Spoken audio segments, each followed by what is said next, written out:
भाभी के साथ दोस्ती।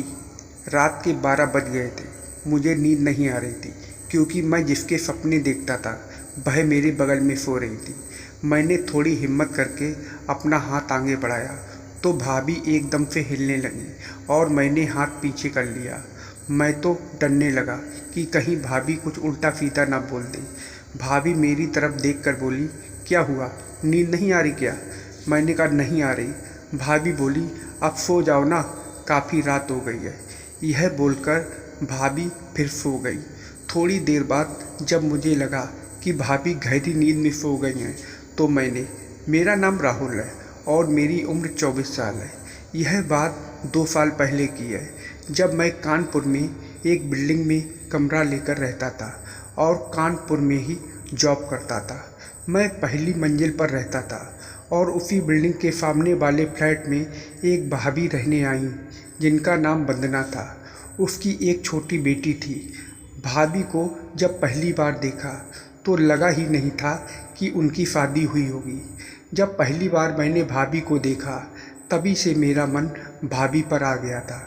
भाभी अपनी बेटी के साथ अकेली ही रहती थी और उसका पति कभी कभी महीने में एक बार आ जाया करता था। तो मैं समझ गया कि भाभी का भी बांसुरी बजाने का मन करता होगा। भाभी किसी हॉस्पिटल में नर्स का काम करती थी। भाभी हर सुबह हॉस्पिटल के लिए निकलती और मैं भी उसी समय अपने काम के लिए निकलता था। जब भाभी वापस आती तो मैं भी उसी समय घर वापस आता। कुछ दिन तक ऐसे ही चलता रहा। भाभी भी समझ गई थी मैं उन्हें छुप छुप कर देखता रहता हूँ। ऐसे 2 महीने बीत गए। गर्मियों के दिन आ गए। भाभी ने उसकी छोटी बच्ची को अपने नाना नानी के पास भेज दिया। भाभी घर पर बिल्कुल अकेली थी।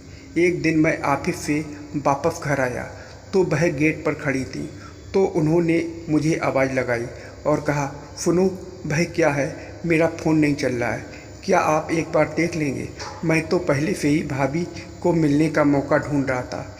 मेरी पहले भी भाभी से कई बार बात हुई थी पर हमेशा उनके साथ कोई ना कोई होता था।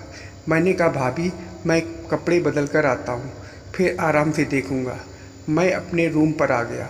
मैंने कपड़े बदले, फ्रेश हुआ और भाभी के रूम पर चला गया। मैंने जाकर घंटी बजाई तो भाभी ने दरवाज़ा खोला। मैं अंदर जाकर सोफे पर बैठ गया और उसके मोबाइल को ठीक करने लगा।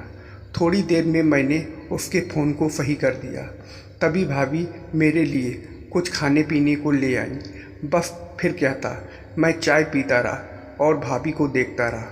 थोड़ी देर बैठकर हमने यहाँ वहाँ की बातें की।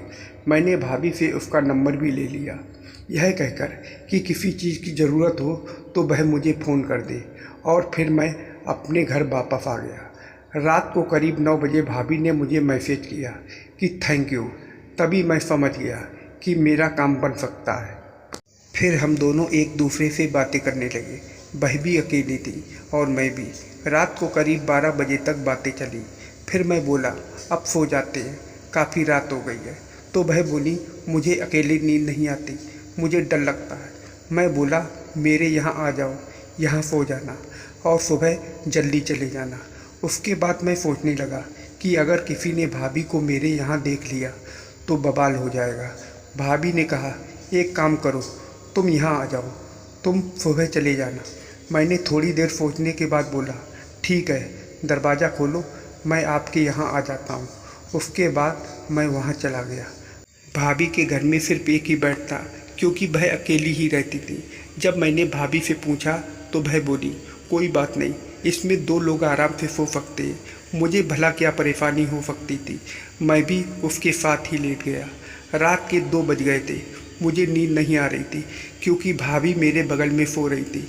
मैंने थोड़ी हिम्मत करके अपना हाथ आगे बढ़ाया तो भाभी एकदम से हिलने लगी और मैंने हाथ पीछे कर लिया। मैं तो डरने लगा कि कहीं भाभी कुछ उल्टा सीधा ना बोल दे। भाभी मेरी तरफ देखकर बोली, क्या हुआ, नींद नहीं आ रही क्या? मैंने कहा, नहीं आ रही। भाभी बोली, अब सो जाओ, काफ़ी रात हो गई है। तो यह बोलकर भाभी फिर सो गई। थोड़ी देर बाद जब मुझे लगा कि भाभी गहरी नींद में सो गई हैं तो मैंने अपनी बांसुरी को बजाना शुरू कर दिया। थोड़ी देर बाद मुझे समझ में आ गया कि भाभी जाग रही हैं। मैंने उनके कान में धीरे से कहा, जाग रही हो क्या? तो उसने धीरे से हाँ कहा। मैं खुश हो गया और फिर अगली सुबह 10 बजे मेरी आँख खुली। तभी भाभी मेरे लिए चाय बनाकर ले आई। वो बहुत खुश दिखाई दे रही थी। मैंने पूछा, मेरी बाँसुरी को सुनकर मज़ा आया ना? वो बोली, हाँ बहुत। फिर थोड़ी देर बाद मैं अपने घर वापस आ गया।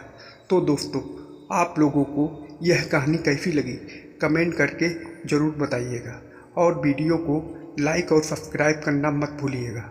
वीडियो को पूरा देखने के लिए आप लोगों का बहुत बहुत धन्यवाद।